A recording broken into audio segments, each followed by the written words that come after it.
Tinatansya ng Department of Education na nasa 30,000 ang kulang na public school teachers sa papasok na school year 2025 to 2026.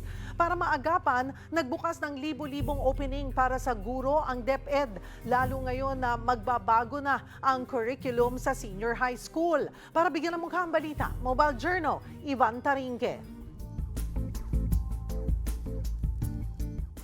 Good news para sa mga aspiring teachers na umaasa makapasok sa public school sa darating na school year.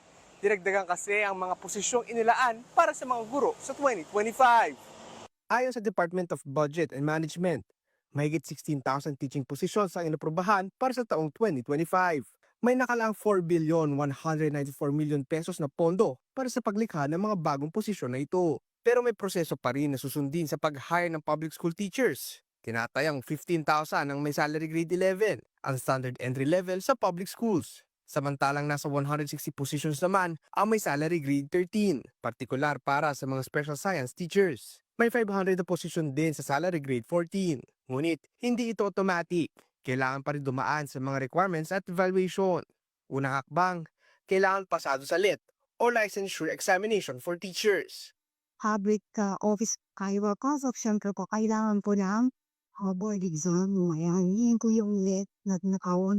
Kailangan pumasa po sila ng let within kasi public service po tayo o kailangan po may civil service qualification po tayo. Kahit may karanasan ka na sa private school, hindi ito agaran ticket sa public school teaching. Ang pagpili ay nakadepende sa point system at sa dami ng vacancy sa bawat division. Ang kaya ko sinabing pahirapan, yung pagkuha ng item, no? Kasi pagkatapos niyan, irarank pa yan, iraranking ka, tapos hihintayin mo kung lumabas ka sa parang qualified applicant ka. Isa pa sa mga requirements ang teaching demonstration. Dito, susukatin ang husay ng isang aplikante sa harap ng mga administrator ng paaralan. Makikita kung paano magdala ng klase, magpaliwanag ng aralin, at may pag-ugnayan sa mga estudyante. Even sa the items, yung number of na ihahangin, halimbawa, meron lang 25 na teachers ng English. So yun lang yung makakareer.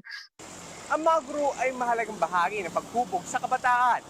Pero hindi madali ang proseso para makapasok. Kaya sa pagdami ng mga posisyon sa 2025, mahalagang masiguro ring may quality at support na nakasabay sa dami. Mobile Journal, Ivan Tarinque po, hatid ang mukha ng balita.